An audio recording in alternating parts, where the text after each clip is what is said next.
Hi, Rick Lawrence here. I'm a longtime friend of Monsieur Michael Warden. We go way, way back. So it's a privilege to be able to record a little message here to his close circle of 600 guy friends. Hi. I'm executive director of an organization called Vibrant Faith, which is a resourcing, training, coaching, and research organization serving ministry leaders across the country. And I'm also an author.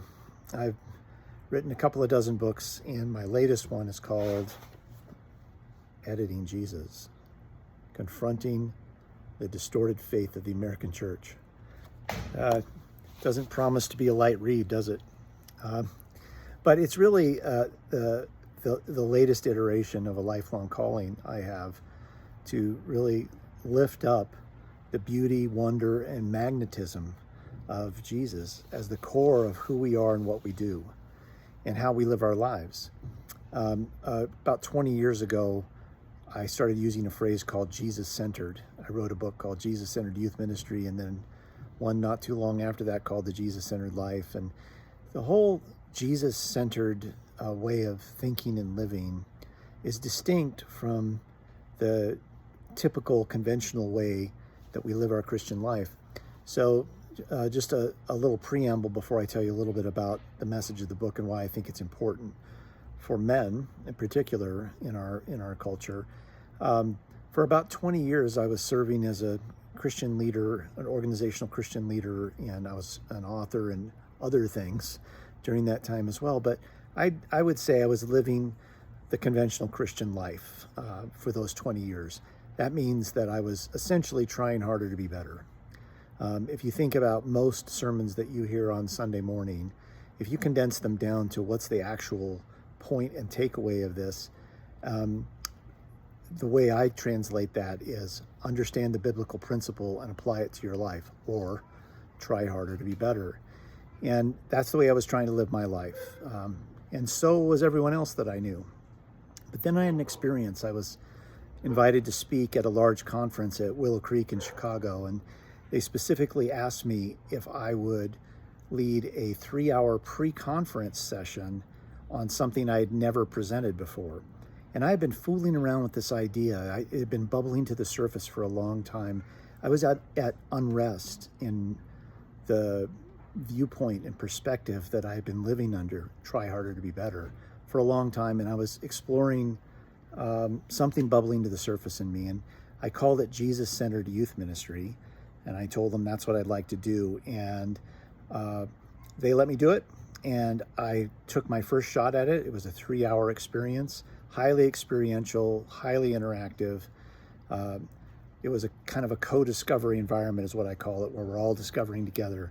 And at the end of those 3 hours, I had this long line of professional ministry people wanting to talk to me, and every one of them said some version of the same thing, which was, I don't think I knew Jesus before this last 3 hours.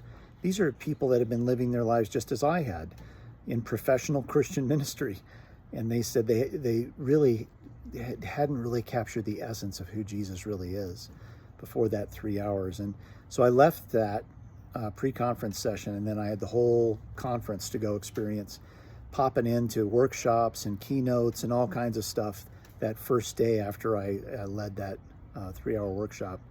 And at the end of that day, and I was listening to people that I'd known for a long time and knew what to expect, and but over the course of that day, this slow deadening was happening in my soul. And by the time the end of the day happened, I was sitting in the huge atrium area of Willow Creek, kind of like an airport hangar. And I was sitting I'll never forget, I was sitting in this big overstuffed chair, and I felt so dead. And I guess the best way to describe it is just depressed and sad inside. I could not understand what was happening to me. Why was this happening? So I had kind of tears streaming down my face, and there's thousands of people milling around where I was. You can get kind of hidden in a big crowd, and that's what I was doing. And I just asked Jesus very honestly, Jesus, what's happening inside me right now? And it was one of those moments where I heard his voice clearly. He said, Rick, you're bored by everything but me now. Get used to it. And that was about 20-ish years ago, maybe 25 years ago. And he was right. I am bored by everything but him. Meaning, like Paul, who said, I consider everything garbage in comparison to knowing Jesus. That's what happened to me. It wasn't because I thought I should say that, or I should be that way if I was super committed. That's what I would say. It happened because I have been slowly becoming more and more focused on the person and heart of Jesus. And as I did, all of these other ways that we have concocted for living the Christian life just seemed boring and dead to me. And from that moment to this moment, the fruit of my life has exploded. And it's because I accidentally stumbled into the transformational strategy of Jesus, which is essentially encapsulated in John 15, where he says, I am the vine, you're the branch. You can produce nothing apart from me. So the point of your life is to abide and remain in me. So we're doers here as American Christian men. We know how to do things. The one thing we don't know how to do very well is abide and remain. We just don't talk about this very much, and we don't share with each other how we abide and remain and why we do. The why part of this is, I've already told you, I started to become captured in a deep way just by the upending, disorienting, and beautiful heart of Jesus. And when I did, everything else seemed dull in comparison, and still does to this day. I've since then written, I think, 12 books, something like that, all focused around Jesus in one way or another. And there's an unending stream of possibilities still in front of me for writing about Jesus. This latest one, Editing Jesus, is simply an exploration of how we in the church have managed to edit off the hard edges of Jesus, tailoring him to fit our preconceived priorities and values and comfort level. We do it in so many subtle ways. We don't really realize how much of Jesus we have whittled away. But when the attempt that I make in the book is to compare Jesus as he is to the Jesus we think we're following and serving in the American church. So there's 8 chapters in the book. There are just 8 ways that I've selected for how we have edited Jesus in the church today. There's more. A close friend of mine, I record a podcast called Paying Ridiculous Attention to Jesus. And my co-host and close friend is Becky Crawley. And live on one of our podcast episodes, I knew that she had gotten a couple chapters into the book. And I said, well, what do you think so far? And one of the things she said was, well, if you read this book, and she was speaking to our podcast audience at the time, if you pick up this book thinking that it's going to be uncomfortable for other people to read this book, but not you, you'll be mistaken. Every person is going to feel uncomfortable reading some aspect of this book. And I think that was an honest and true way to, kind of pass on her so far experience of reading it. So the first chapter right out of the gate is called The Commingling of Kingdoms. And it really focuses on how Christendom, or the Christian church in America, has interpreted and practiced both engaging power and expressing power. And it makes the contrast. There's a statement in the chapter that raises the question, how did Jesus engage and express power? The answer is not the way we do. And then it goes on to contrast the ways in which Jesus wholeheartedly resisted being caught up into human political insurrectionist movements, things that should have built into a movement that overthrew the Roman government didn't. And the reason they didn't is because Jesus made sure they didn't.